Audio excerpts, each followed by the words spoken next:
Bismillahirrahmanirrahim.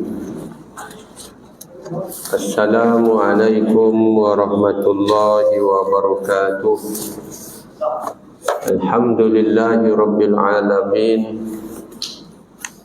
Nahmaduhu subhanahu wa ta'ala wa nastahdihi wa nastaghfiruhu wa natubu ilaih. Wa na'udzu billahi min syururi anfusina wa min sayyiati a'malina. May yahdihillahu fala mudilla lahu wa may yudlil falan tajida lahu waliyan mursyida. Asyhadu an la ilaha illallah wahdahu la syarika lah wa asyhadu anna Muhammadan abduhu wa rasuluh. Allahumma salli wa sallim wa barik ala sayyidina wa habibina wa syafi'ina Muhammad imamil anbiya'i wal mursalin wa ala alihi wa ashabihi wa man sara ala nahjihi ila yaumiddin. Wa ma taufiqi illa billah alaihi tawakkaltu wa huwa rabbul arsyil azim. Allahumma ja'alna minal ladina yastami'una al-qawl fayattabi'una ahsana.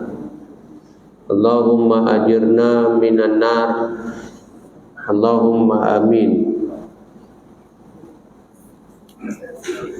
Yang dikasihi barisan pimpinan Masjid Taman Sri Permai,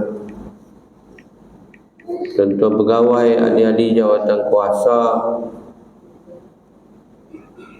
seterusnya muslimin dan muslimat, anak-anak jemaah yang dikasihi sekalian, mudah-mudahan kesemuanya kita dirahmati oleh Allah Subhanahu wa ta'ala. Alhamdulillah, pertamanya dan selamanya kita panjatkan syukur kehadrat Allah Subhanahu wa ta'ala. Allah panjang umur kita lagi sampailah ke malam ini, buat kesekian kalinya kita dapat solat maghrib lagi berjemaah di masjid kita dan kuliah maghrib bulanan kita. Mudah-mudahan bertambah umur kita, bertambah ilmu dan bertambah amal kita dan takwa kita. Mudah-mudahan hari-hari yang terbaik dalam hidup kita adalah hari-hari yang akan menyaksikan amalan kebajikan kita bertambah, dan hari terbaik kita adalah hari kita tinggalkan dunia ini dalam keadaan dimerdekakan Allah daripada nerakanya, mencapai kematian mulia dengan husnul khatimah. Sebelum kita sambung kitab, kita baca kitab fiqh shalah di masjid kita ni, saya dipahamkan bahawa tuan-tuan sudah pun membaca surah Al-Mulk selepas daripada solat Isya. Mudah-mudahan dapat diteruskan. Ada setengah masjid dia dah mula tapi dia berhenti. Walaupun kita usahakan supaya kita mendapat bekalan suratul Mulk itu secara percuma. Saya dengan Yayasan Amal Malaysia, kami mengedarkan secara percuma surah Mulk di seluruh negara. Kok tuan-tuan ada surau di kampung yang teringin nak membaca surah Mulk sebagai amalan setiap malam, boleh bagi alamat dan nombor telefon dekat saya. Kita akan minta pejabat hubungi dan hantar ke alamat secara percuma sahaja. Tuan-tuan, Sebelum kita sambung, kita nak baca sikit apakah fadilat dan kelebihan membaca suratul Mulk ini. Berdasarkan kepada beberapa hadis Nabi SAW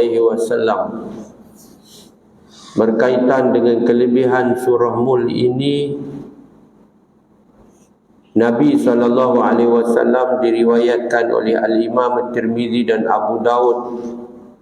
Sabda Nabi, inna suratan minal Qur'ani salasuna ayatan tashfa'u li sahibiha hatta yughfar lahu wa hiya tabarakalladzi biyadihil mulk. Maksudnya, kata Nabi, sesungguhnya ada satu surah dalam Quran. Surah itu terdiri daripada 30 ayat yang mana ia akan memberikan syafaat kepada pembacanya sehinggalah dia diampuni, iaitu surah Tabarakalladzi biyadihil mulk sampai habis. Daripada Ibnu Abbas radhiyallahu anhu, kata dia, daraba ba'du ashabin Nabi sallallahu alaihi wasallam khiba'ah ala qabrin wa huwa la yahsabu annahu qabrun. Fa idza fihi insanun yaqra' surata tabarakalladzi biyadihil mulk hatta khatamaha fa ata an-nabiy sallallahu alaihi wasallam faqala ya Rasulullah inni darabtu khibai ala qabrin wa ana la ahsibu annahu qabr. Fa idza fihi insanun yaqra' surata tabarakal mulk hatta khatamaha. Faqala Rasulullah sallallahu alaihi wasallam hiyal mani'atu hiyal munjiyatu tunjihi min azabil qabri. Kata Ibnu Abbas di dalam riwayatnya bahawa seorang sahabat Nabi sallallahu alaihi wasallam telah mendirikan satu khemah di atas satu kubur tanpa dia sedar bahawa itu adalah kubur. Tiba-tiba dia mendengar seseorang sedang membaca surah Tabarakalladzi biyadihil mulk dari dalam kubur. Lalu dia menemui Nabi SAW dan berkata kepada Nabi, wahai Rasulullah, aku telah mendirikan satu khemah di atas sebuah kubur sedang aku tidak sedar bahawa itu adalah kubur. Kubur di Arab dia bukan macam kita, tuan-tuan. Tanda kita ni dia sana batu gitu ya. Tiba-tiba kata sahabat ni kepada Nabi, aku mendengar seseorang membaca suratul Mulk hinggalah selesai surah itu dibacanya. Maka Nabi pun bersabda, hiyal mani'ah hiyal munjiyah, itulah surah Al-Mulk yang menjadi penghalang, dialah surah yang menjadi penyelamat min azabil qabri, daripada azab kubur. Sebab tu surah Mulk, kalau dalam Quran kita tengok dia tulis Al-Mulk, sebenarnya nama surah Mulk itu juga adalah suratul Munjiyah. Selain itu dinamakan suratul Mani'ah. Maksudnya orang yang beramal tiap-tiap malam dengan surah Mulk, dia akan mendapat penyelamat yang akan menyelamatkannya daripada azab kubur. Nampaklah tuan-tuan ya. Kemudian ada satu hadis yang diriwayatkan oleh Al-Imam Tabrani dan Al-Hakim an Abi Hurairah qala qala Rasulullah sallallahu alaihi wasallam inna suratan minal Qur'an 30 ayatan kharajat hatta khasamat sahibaha fa adkhalatul jannah wa hiya tabaraka. Diriwayatkan dari Abu Hurairah, Rasulullah sallallahu alaihi wasallam bersabda, sesungguhnya ada satu surah dalam Quran yang terdiri dari 30 ayat yang akan terus-menerus memberikan syafaat kepada pembacanya sehinggalah dia dimasukkan ke dalam syurga, yaitu surah Tabarakalladzi biyadihil mulk. Jadi 3 hadis, 4 hadis kita baca. Saya harap masjid kita akan istiqamah. Siapapun yang jadi imam, baca setengah masjid surah Mul tu dia ada satu tempat yang dia letak belah sini satu, sebelah sini satu, kemudian diagihkan. Ada setengah masjid memang ada satu orang yang akan bangun dan dia akan mengedarkan surah Mul kepada para jemaah. Alhamdulillah masjid Korea saya, Masjid Dargah, ramai jemaahnya, dan dia buat daripada hujung sana sampai ke hujung sebelah luar sini, dia buat tempat letak suratul Mul. Jadi dia letak suratul Mul itu dalam lebih kurang 1,5 meter, satu bekas sampai hujung. Selepas daripada Isya, dia jadi imam akan membacanya sama-sama. Mudah-mudahan kita dapat apa yang dijanjikan oleh Nabi SAW. Ada hadis yang kita baca tadi, iaitu surah itu menjadi penyelamat daripada azab kubur, daripada fitnah kubur. Amin. Kita sambung kitab kita, tuan-tuan. Jadi saya harap tuan-tuan clear bahawa kuliah kita memang kita selalu bahagi kepada dua, iaitu pertama kita akan sebut mukadimah, ambil apa-apa fadilat, ambil apa-apa yang Quran, jawab isu ataupun persoalan, dan kemudian baru kita akan buka kitab dan meneruskan bacaan. Kita sambung di muka surat 31. Kitab saya ni kitab Jawi. Saya tak pasti kita tuan-tuan kita Rumi, tapi tuan-tuan boleh kenal pasti dengan tajuk. Tajuk dia adalah kedudukan dan kepentingan sembahyang dalam Islam. Jumpa tak? Jumpa. Muka surat 16. Muka surat 16, tuan-tuan. Ya. Kita baca ada hari itu, iaitu kefarduan sembahyang. Dan malam ni kita masuk kepada membahaskan syarah untuk musannif kita, iaitu kedudukan dan kepentingan sembahyang dalam Islam. Qala al-musannifu rahimahullah wa nafa'ana bi ulumihi fid dharaini Allahumma amin. Kata tu musannif, kedudukan ibadat sembahyang dalam Islam amat tinggi dan mulia sekali. Jadi kalau orang tanya ibadat yang amat tinggi dan sangat mulia dalam Islam, sembahyang. Sebab tu sembahyang duk nombor 2 lepas mengucap 2 kalimah syahadah. Mengucap ni sebut je, tapi sembahyang ni ibadah yang di dalamnya ada 3. Ada qalbi, ada qauli, ada fi'li. Jadi kalau syahadah tu kan qauli saja, syahadah. Tapi sembahyang dia adalah rangkuman kepada batin dan juga zahir. Batin iaitu rukun qalbi, zahir itu adalah rukun fi'li, dan qauli yang boleh didengar bacaan jaharnya, yang tidak didengar kecuali didengar telinga sendiri kepada bacaan sirnya. No? Maka kedudukan sembahyang ataupun ibadat solat itu dalam Islam begitu tinggi dan penting sekali. Hal ini telah diperjelaskan di dalam sabda Rasulullah sallallahu alaihi wasallam. Jadi nas dia apa? Nas dia as-salatu imaduddin. Sembahyang itu adalah tiang bagi agama ini. Tentu bangunan apapun bila kita buat kena ada tiang. Kalau tiang tu rapuh, bangunan tu runtuh. Kalau tiang tu tak ada, bangunan tak boleh naik. Nampak tak, tuan-tuan? Jadi sembahyang tu umpama tiang kepada agama ni. Semua benda nak kena buh di tiang. Dinding buh di tiang, pintu buh di tiang, bumbung buh atas tiang, alang buh atas tiang. Nampak? Jadi kalau dalam bahasa baru, sembahyang ni dia macam buku akaun bank. Kita nak pergi simpan duit, kita kena ada buku akaun.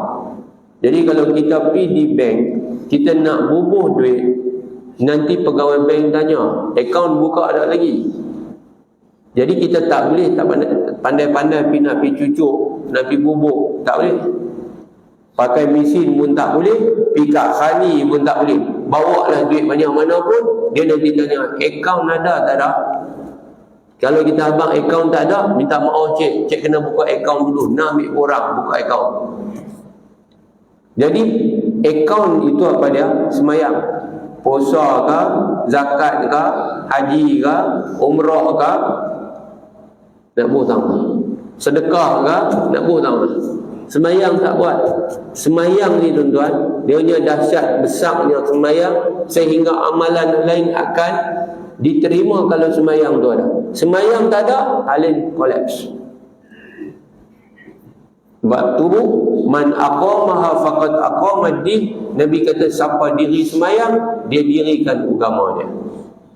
Siapa tinggal semayang, wa man tarakaha hadama ad-din. Siapa yang meninggalkan akan semayang, maka sesungguhnya dia telah meruntuhkan agama. Habis runtuh agama dia. Jadi semayang ni lah tuan-tuan di akhir zaman, di antara yang akan terlerai. Mula-mula hukum Allah, yang kedua semayang. Habis bila semayang dan hukum Allah ditinggalkan, manusia akan sesat barat.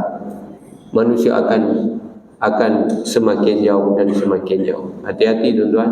Banyak sekali ajaran-ajaran yang makin menjauhkan manusia daripada kebenaran. Kadang-kadang kesian tengok orang tua-tua orang, tapi sesat lagi. Khususnya kalau kita tengok di Indonesia, banyaknya ajaran-ajaran sesatnya. Mudah sangat. Mudah. Semalam saya tengok ada satu, kebetulan tadi ada lawatan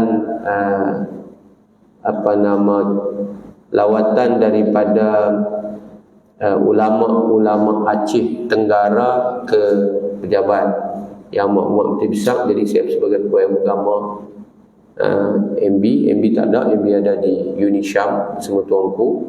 Saya menyambut mereka daripada rektor universiti di sana dan ramai lagi. Cabaran di sana itu tuan-tuan, alhamdulillah kita ini mungkin kerana kita kecil dan kita tak banyak, kita punya institusi agama kita berstruktur, ada JAKIM, ada jabatan agama Islam. Di sana tuan-tuan tak ada orang-orang ambil kisah sangat. Nahdlatul Ulama, cara Nahdlatul Ulama ni kemarin saya tengok ada satu ajaran baru, iaitu nama dia Islam Pancasila. Islam Pancasila. Dia punya tok guru dia Islam Pancasila, dia pakai baju, dia pilih Islam Pancasila. Dia mudah aja tuan-tuan zaman lah ni. Dia pakai mendatang ni.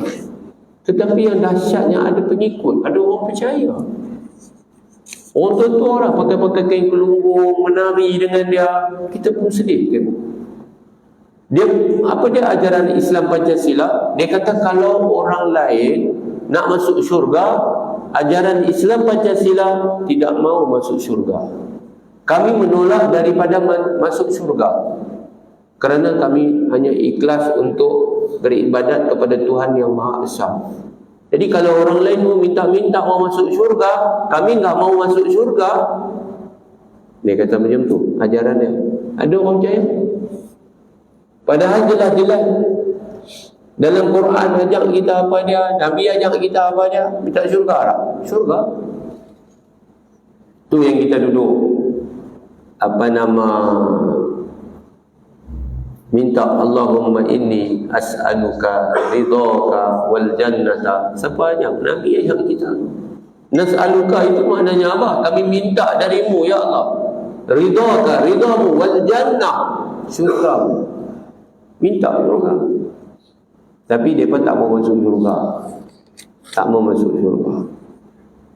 Oh tuan-tuan, yang ini belah kita ada orang-orang kita yang mula kelihatan liberal dan harmoni dengan agama lain. Bukan kita tidak boleh berbaik dengan saudara-saudara yang bukan Islam. Tak ada masalah. Mereka bukan kafir harbi, mereka kafir zimmi. Selagi mereka tidak memusuhi Islam secara terang, maka mereka itu adalah kafir zimmi.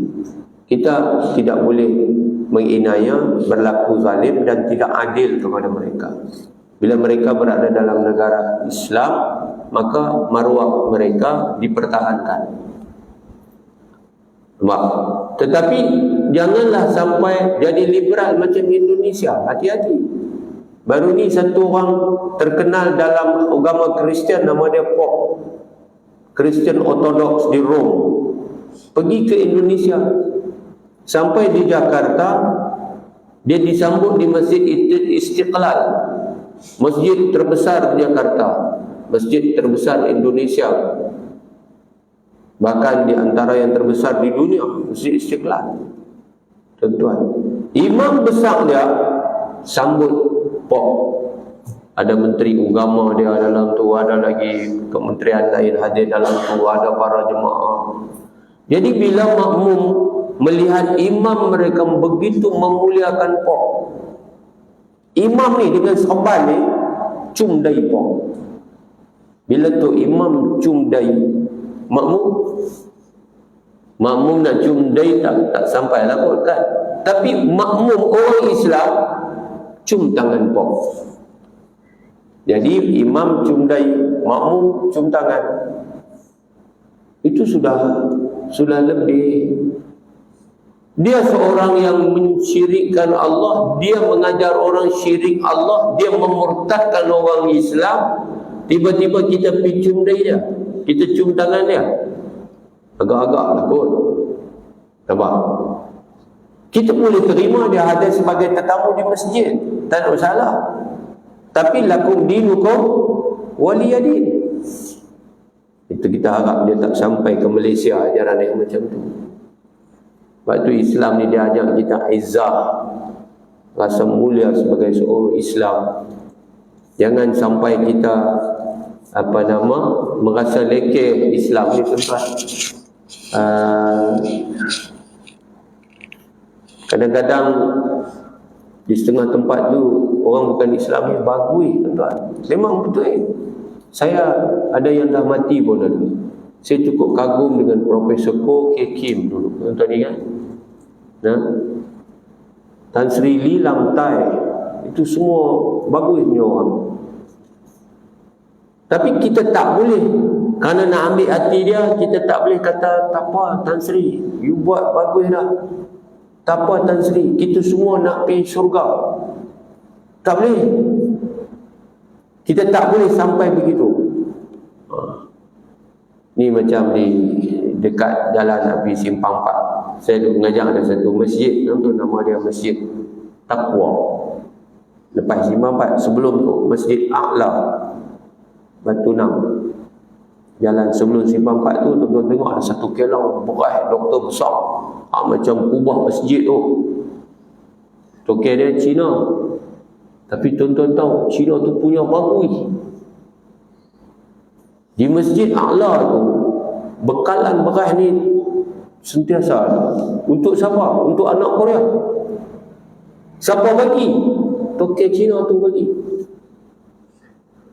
Nak buat program apa? Pihak abang tak ada. Dia bagi duit. Tu dia, tuan-tuan. Doa bagi dia masuk Islam je lah. Tapi tak boleh lah kerana dia bagi macam tu. Dia kata saya nak buat macam mana, saya bukan Islam. Tak apa tokek bagui, nanti tokek pun masuk syurga. Tak boleh kata begitu tu. Nampak? Saya pernah bincang dengan Datuk Syekh Abdul Hamid Tahir waktu dia masih lagi sihat. Dia adalah meninggal dalam jawatan terakhirnya ahli majlis fatwa, ahli jawatan kawasan fatwa negeri. Orang kapiak ni yang bagus-bagus ni, depa ni macam bila depa mati kira guna Ustaz? Adakah depa mati depa dapat kebaikan daripada hasil kebaikan yang mereka buat? Waktu di dunia ada orang kapiak bagus dia.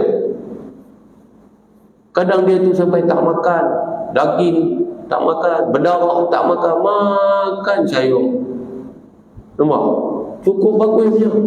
Buddha aku kita ni bukan macam Buddha di setengah negara kejam, bunuh Islam. Dah, dia Buddha bagus. Dia mati, macam mana dia?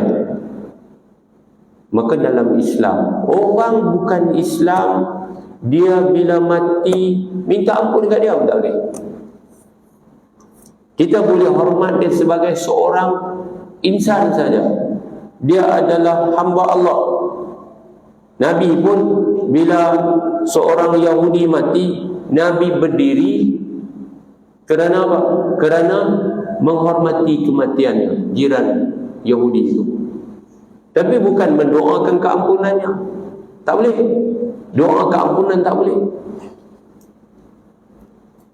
Bila orang kafir dia mati, maka sebelum dia mati semua pembalasan Allah akan berlaku. Maknanya kebaikan-kebaikan yang dia buat Allah akan bagi dekat dia sebelum dia meninggal dunia. Maknanya kalau sekiranya dia orang baik, dia banyak buat kebaikan, maka dia punya kematian itu tidak seteruk orang yang tak buat kebaikan daripada kafir. Mati kafir, go to hell, neraka. Jadi tak ada istilah orang mati kafir dia dapat kebajikan, dia dapat kebaikan dalam kubur dia aman. Tak ada.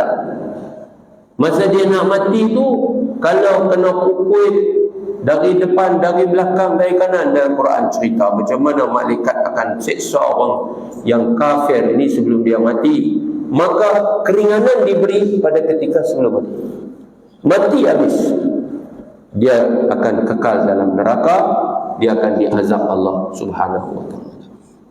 Jadi hati-hati beritahu anak cucu kita supaya memahami bahawa hanya Islam sahajalah agama yang diiktiraf di sisi Allah Subhanahu wa taala, tidak ada yang lain. Habis. Jadi semayang itu kata Nabi tiang bagi agama, maka siapa dirikan semayang maka sesungguhnya dia telah mendirikan agamanya. Wa man tarakaha faqad hadamadin. Kemudian sesiapa yang meninggalkannya, yakni meninggalkan sembahyang, berarti dia telah meruntuhkan agamanya. Hadis riwayat Imam Baihaqi. Kemudian sabdanya lagi, ada satu hadis yang panjang, sambungan hadis panjang itu riwayat Imam Tabrani. Kata Nabi, wala dina liman la salata lahu, innama mawdi'u salati minad dini kamawdi'ir ra'si minal jasadi.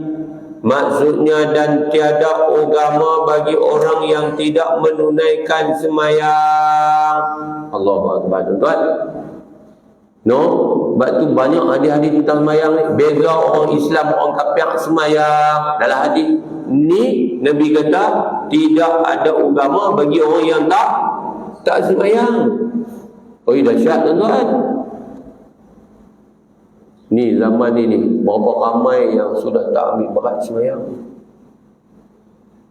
Tuan, kita semayang macam mana dengan di rumah kita? Anak-anak muda kita, anak-anak remaja kita, anak-anak belasan tahun kita. Na'udzubillah min zalik.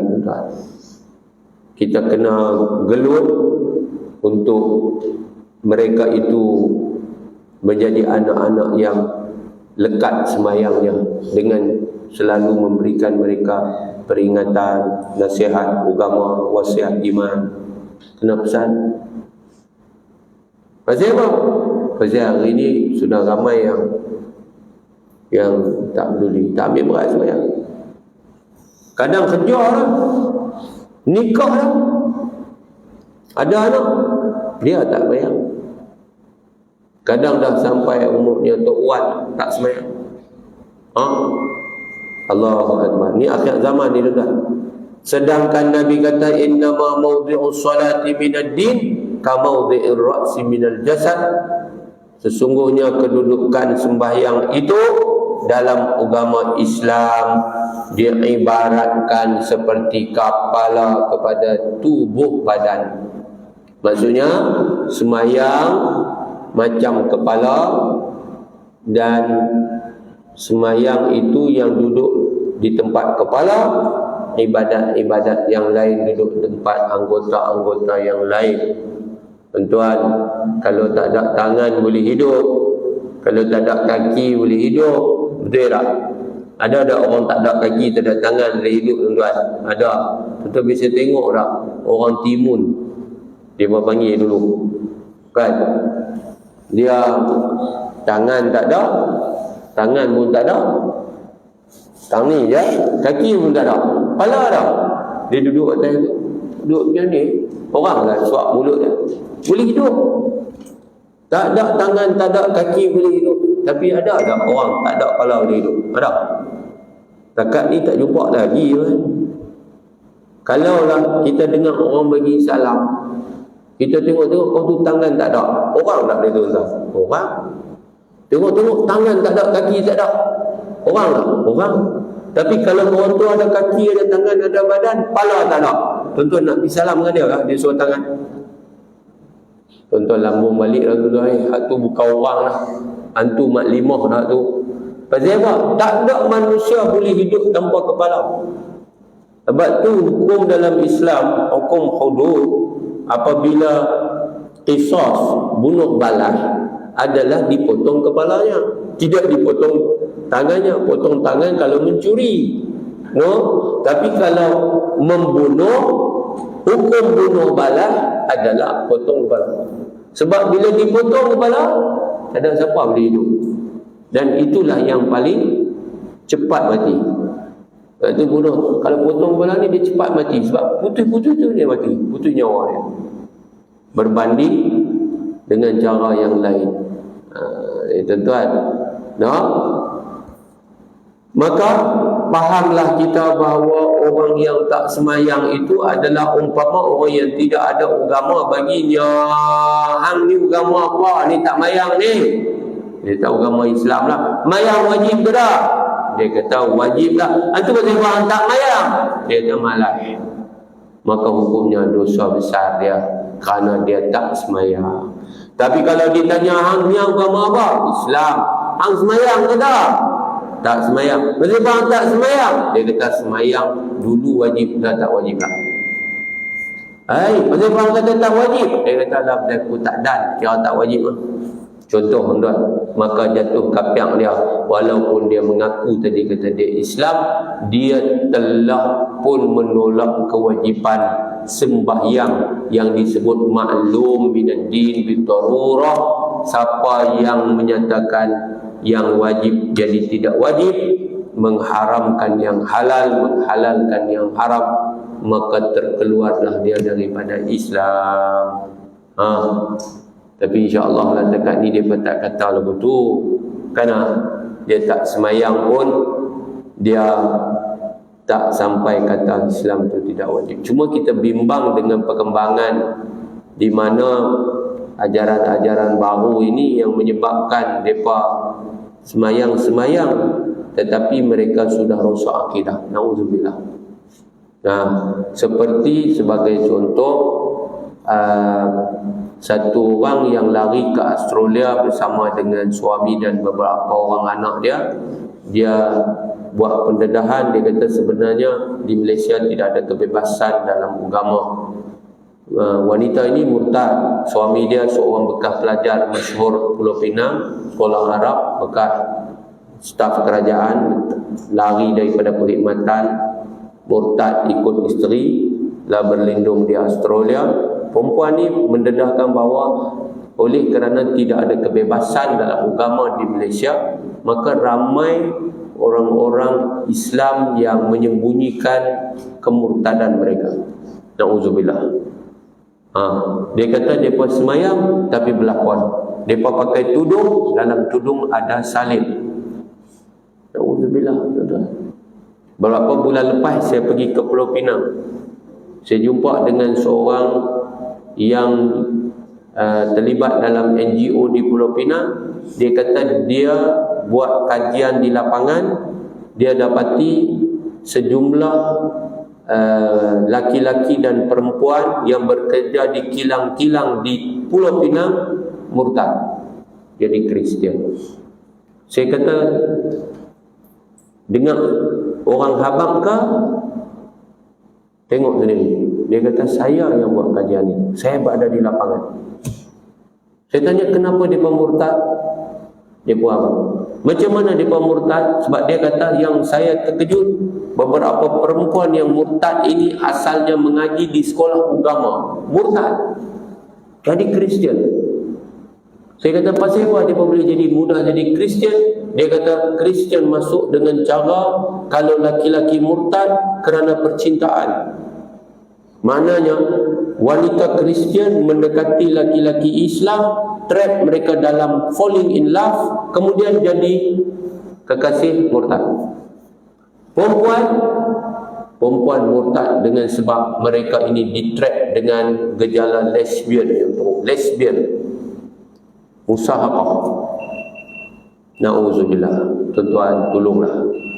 No? Alhamdulillah lah, kita tak ada anak kita pergi kerja jauh, kerja Kelang macam tu.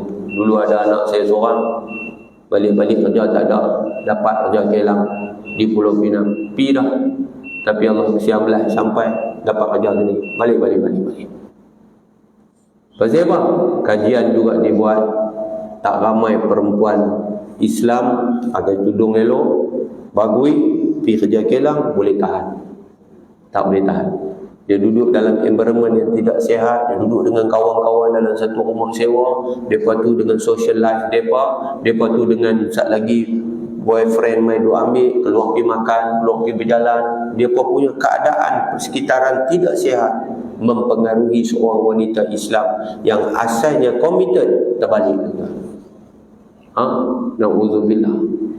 Jadi tolong ingat. Pasal apa? Pasal al-insanu ibnul bi'ah. Manusia ni anak pada persekitaran. Kalau kita duk main masjid, duk main semayang hari-hari, jiwa kita rasa tenteram, kita rasa tak seronok tak pergi masjid. Kita ajak anak kita main masjid, anak pun seronok main masjid. Dia nanti kita tak main, dia sabar jom pergi masjid, tak pergi masjid ke malam ni. Pasal apa?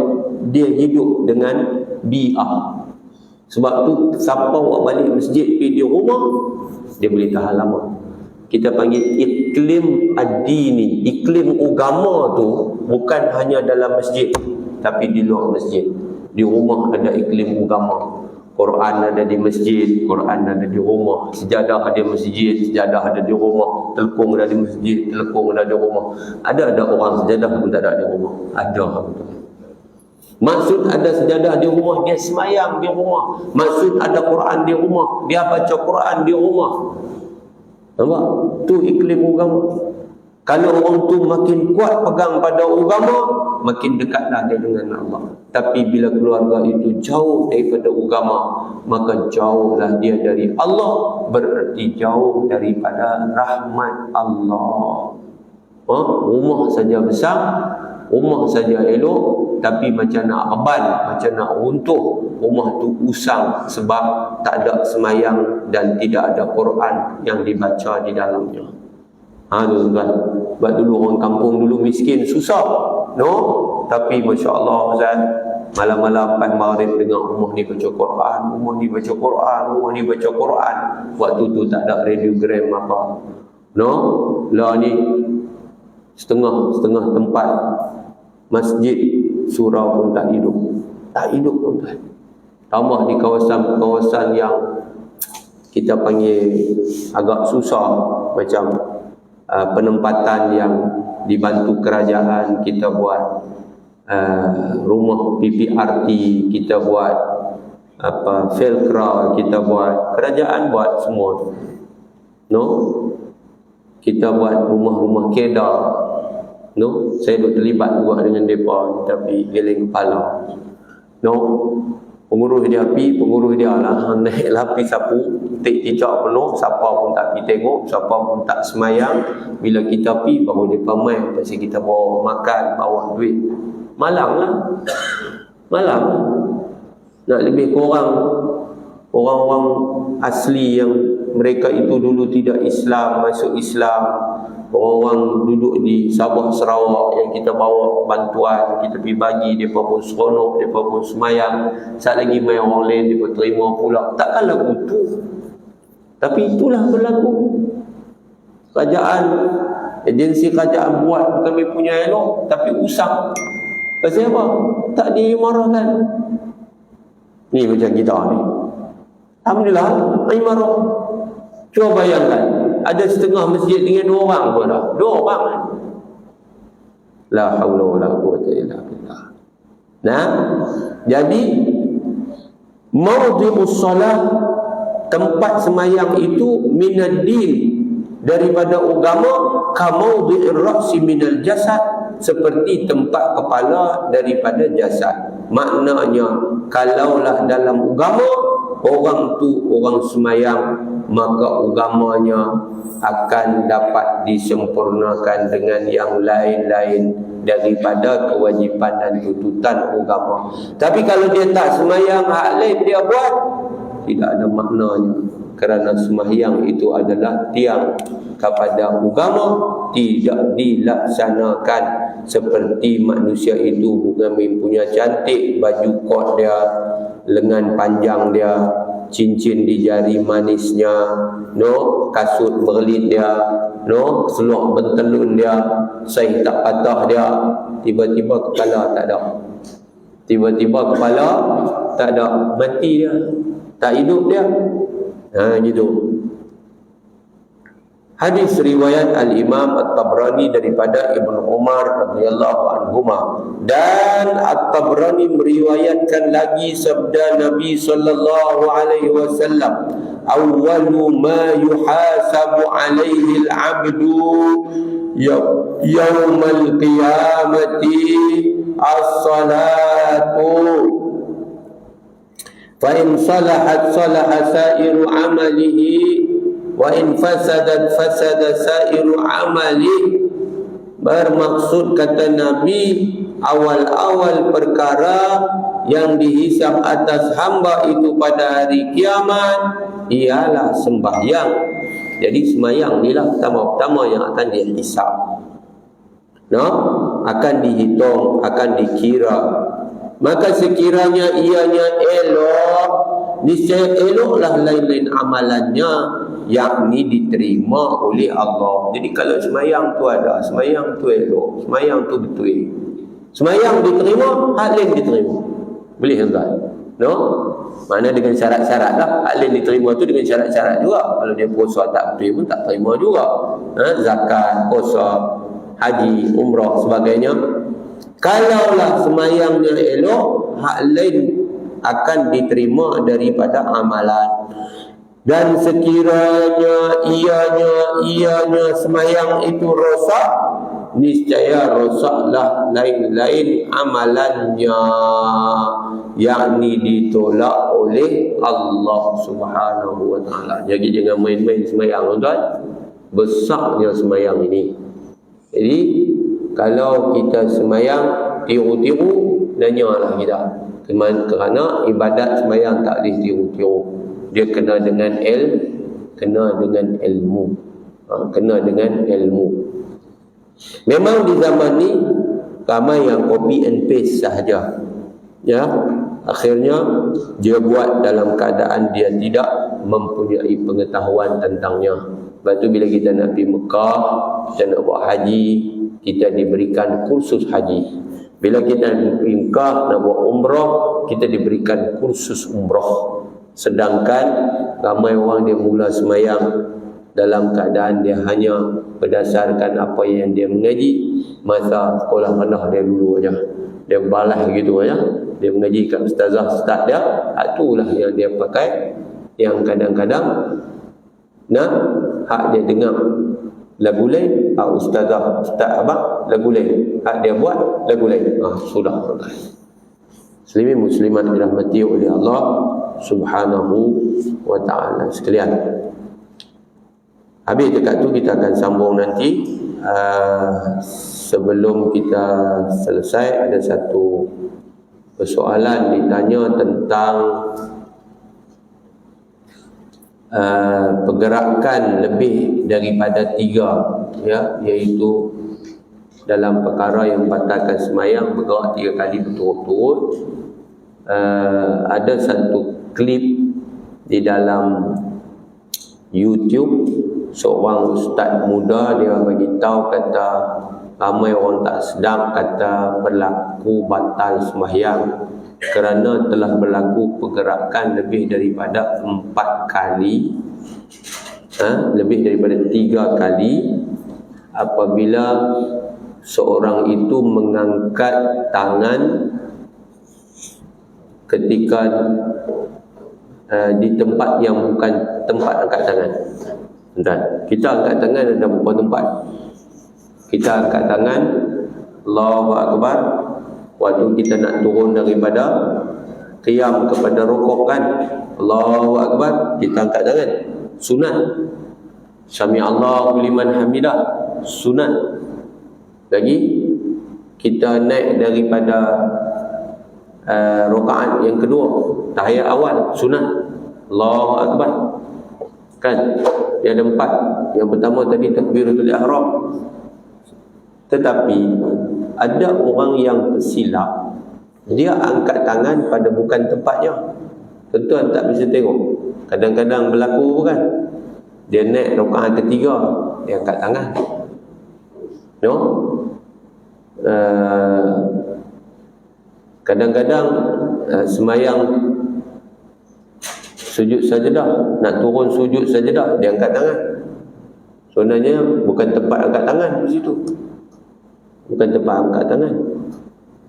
Jadi hukum angkat tangan di tempat yang bukan angkat tangan makruh.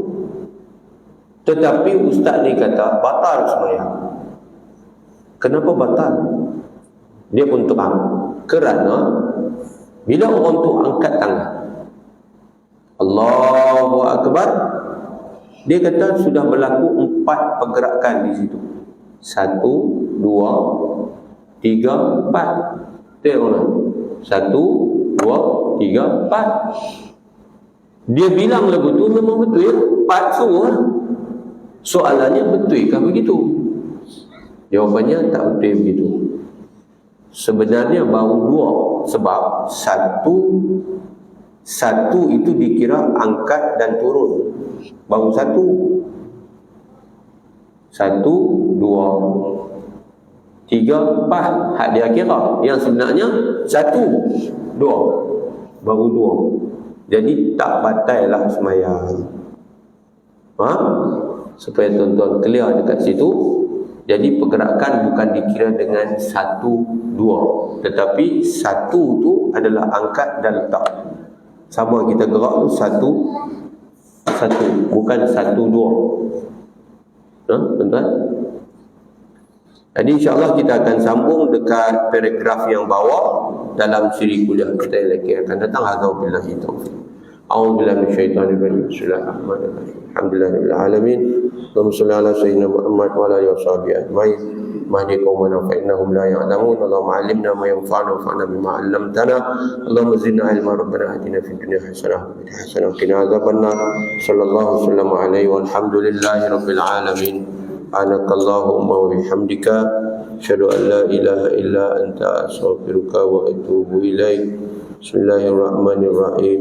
Wal 'asri innal insana lafi khusr illa alladhina amanu wa 'amilus shalihat wa tawassaw bil haqqi wa tawassaw bis sabr. Assalamualaikum warahmatullahi wabarakatuh. Taqabbalallahu minkum.